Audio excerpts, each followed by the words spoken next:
최근 저희 병원에 실제로 있었던 일인데요. 다른 안과에서 백내장 수술을 받으시던 분이 수술 도중 급하게 저희 쪽으로 인계대에 오셨습니다. 이유가 무엇이었을까요? 바로 수술 도중에 훈황 파열이 발생했기 때문입니다. 안녕하세요. 눈의 안과 병원 망막센터 이상혁 원장입니다. 최근 저희 병원에 실제로 있었던 일인데요. 다른 안과에서 백내장 수술을 받으시던 분이 수술 도중 급하게 저희 쪽으로 인계대에 오셨습니다. 이유가 무엇이었을까요? 바로 수술 도중에 훈황 파열이 발생했기 때문입니다. 환자분도 밖에서 기다리시던 보호자분도 수술이 잘 되다가 갑자기 상황이 바뀌어서 정말 많이 놀라고 불안하셨을 텐데요. 오늘은 이 훈황 파열이 대체 무엇인지, 왜 상급병원을 와야 했는지, 그리고 안과를 선택할 때 반드시 확인해야 될 기준은 무엇인지 명확하게 정리해 드리겠습니다. 우리 눈은 사진을 찍을 때 사용하는 카메라와 구조가 같습니다. 눈의 수정체는 카메라의 렌즈라고 보시면 되는데요. 투명한 구조에서 빛이 잘 통과되고 볼록 렌즈의 역할로 사물이 또렷하게 보이도록 초점을 만들어주는 역할을 합니다. 사실 이러한 수정체는 얇은 껍데기 낭 안에 투명한 단백질이 채워져 있는 구조입니다. 그리고 그물 모양 구성이 되어 있어서 수정체 소대라는 미세한 끈에 연결되어 눈 속에서 둥둥 떠 있는 상태입니다. 백내장 수술은 이 수정체가 뿌옇게 혼탁이 된 것을 고치는 수술입니다. 뿌옇게 변한 백내장을 초음파로 녹여서 제거하면 깨끗하고 투명하게 돌아올 수 있어요. 하지만 렌즈 역할을 했던 생체 렌즈가 제거되니 초점이 잡히지 않게 되잖아요. 그래서 그 기능을 도와줄 인공 수정체를 그 자리에 대신하도록 넣어주게 됩니다. 백내장 조직이 탄력 있는 수정체 낭 속에 들어있으니 이 껍데기 앞부분을 동그랗게 뚜껑을 만들어서 오려내고 이곳을 통해 혼탁해진 수정체 속을 초음파로 녹여서 부드럽게 청소해 줍니다. 그러면 그릇처럼 주머니가 남게 됩니다. 이 껍데기 속에 깨끗한 인공 렌즈를 속 안에 넣어두면 인공 수정체는 백내장으로 변했던 생체 렌즈 그 위치에 교체되게 됩니다. 그런데 이 껍데기가 워낙 얇다 보니 수술 중에 뒤쪽 껍데기가 구멍이 나거나 찢어지는 상황이 발생할 수 있습니다. 그래서 이것을 훈황 파열이라고 부르는 겁니다. 얇은 비닐봉지 안에 들어있는 내용물을 조심조심 꺼내다가 봉지 밑바닥이 찢어진 상황과 같습니다.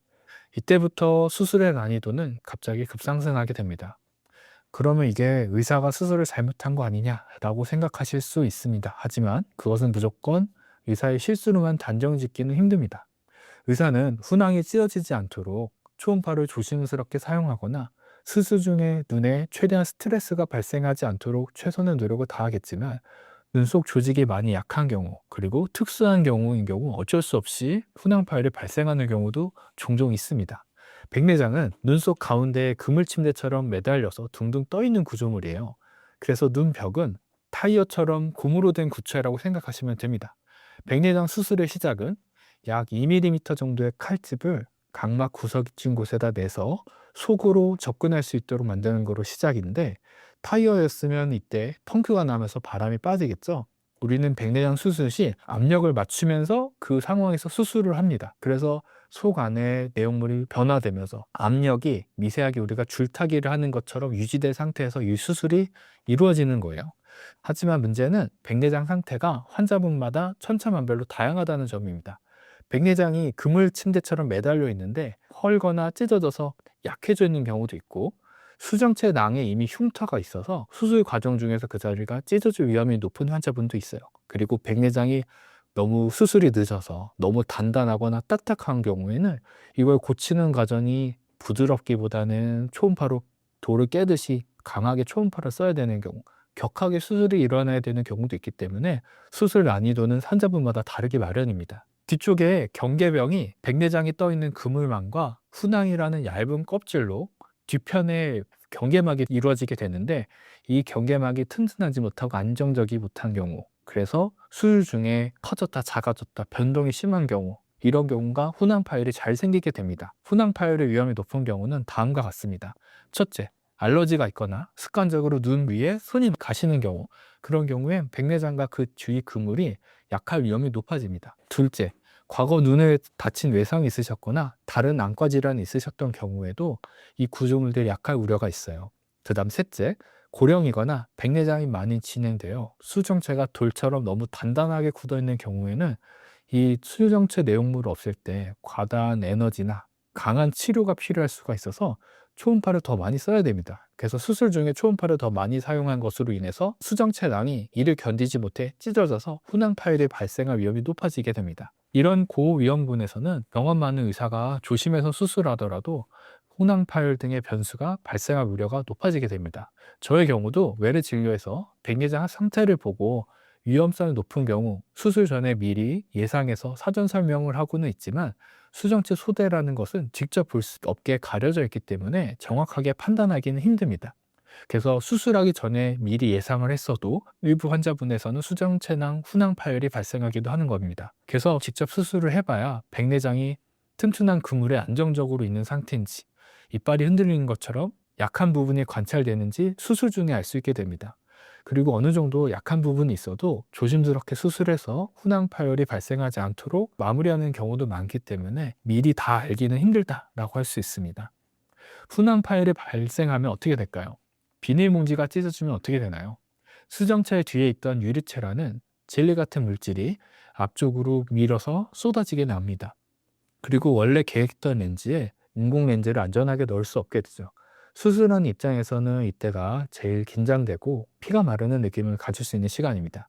이때부터는 원래 하던 백내장 수술은 잠시 중단되게 됩니다. 쏟아진 유리체를 정리하는 유리체 절제술이 필요하고, 렌즈를 넣어둘 껍데기가 닫혔으니 렌즈를 넣을 다른 방법을 모색해야 합니다. 훈황에 구멍이 생겼어도 주머니의 다른 부분은 잘 보존되어 지탱하고 있는지, 그물 막인 수정체 소대가 튼튼한지에 따라 두 가지 방법이 존재합니다.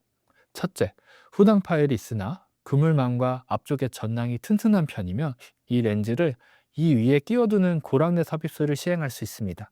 좀 더 간단하고 회복이 빠른 방법이나 수술 후 안정적으로 유지되지 못하면 두 번째 방법으로 수술을 다시 시행해야 될 수 있습니다. 둘째 방법은 수정체 소대도 약하고 수정체 낭도 모두 약하고 문제가 있는 경우입니다. 이런 경우에는 새로운 방법으로 렌즈를 걸어야 합니다. 이런 경우는 수술이 더 커지게 되는데요. 수술용 실 같은 걸로 그물 역할을 대신할 수 있게 눈 속에 뜨개질을 하듯이 수술용 실을 위치하게 하고 렌즈를 이 실에다가 걸어놓는 방법입니다. 이런 경우 대표 장비 공막 고정술이라고 부르는데요. 전혀 다른 수술로 시작돼야 됩니다. 이 경우에는 유리체 절제술이라는 망막 수술을 보통 같이 시행하여 수정체 소대와 수정체 낭도 한꺼번에 같이 청소한 다음에 수술을 시행하는 것이 좋습니다. 즉, 백내장 수술이 끝난 게 아니고 더 크고 복잡한 수술을 새롭게 시작해야 될 수 있는 상황일 수 있다는 겁니다. 이런 경우에도 침착하게 고쳐나가면 기존의 백내장 수술과 비슷한 결과로 회복될 수 있으니 너무 걱정하지 마시기 바랍니다. 훈황 파열이 발생한 경우 일반적인 백내장 수술 장비로는 해결이 안 될 수도 있습니다. 상황이 가벼운 경우에 간단한 앞부분만 부분적으로 유리체 절제술을 시행하고 고랑내 삽입술로 해결을 해볼 수 있지만, 주변 조직이 많이 약한 경우에는 새롭게 망막 수술을 다시 하는 것이 좋습니다. 훈황 파열이 발생하면서 백내장 뒤쪽의 유리체가 전방쪽으로 넘어오게 되는데, 이로 인해 인공수정체가 들어갈 때 영향을 주거나 안압 상승, 염증이 발생할 수 있게 되어 녹내장 포도막염, 망막 박리, 황반부종 등의 합병증 발생 가능성이 상승하게 됩니다. 이런 합병증 상황을 수없이 겪어본 전문의의 숙련의 대처 능력이 필수적입니다. 따라서 수술 중단 후 전문 병원으로 인계하는 것은 환자를 포기한 것이 아니라 환자의 눈을 가장 안전하게 지키기 위한 최선의 선택이자 책임감 있는 행동일 수 있습니다. 그래서 나는 어떻게 해야 되는데? 라는 질문이 남죠. 백내장 수술을 앞둔 여러분이 꼭 아셔야 할 체크 포인트입니다. 수술 전에 할 행동으로선 의사에게 눈 상태가 수술을 하기에 까다롭거나 위험한 편인지 반드시 설명을 듣도록 하시기 바랍니다. 병원 선택 기준은, 이거는 여기가 제일 중요한 부분이 되겠는데, 수술 건수가 많은 것도 좋지만 수술 중에 문제가 생겼을 때 대처가 가능한 병원, 망막 수술이 가능한가를 확인하시는 것이 좋습니다.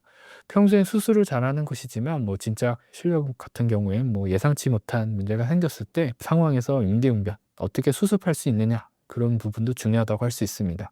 훈황 파열은 흔하진 않지만 누구에게나 일어날 수 있는 현실적인 응급 상황이 됩니다. 중요한 것은 이런 일이 발생하느냐 마느냐가 아니고, 생겼을 때 만에 하나라도 그런 경우에 어떻게 대처를 할지, 그런 거에 대한 2차 준비를 할 수 있느냐입니다.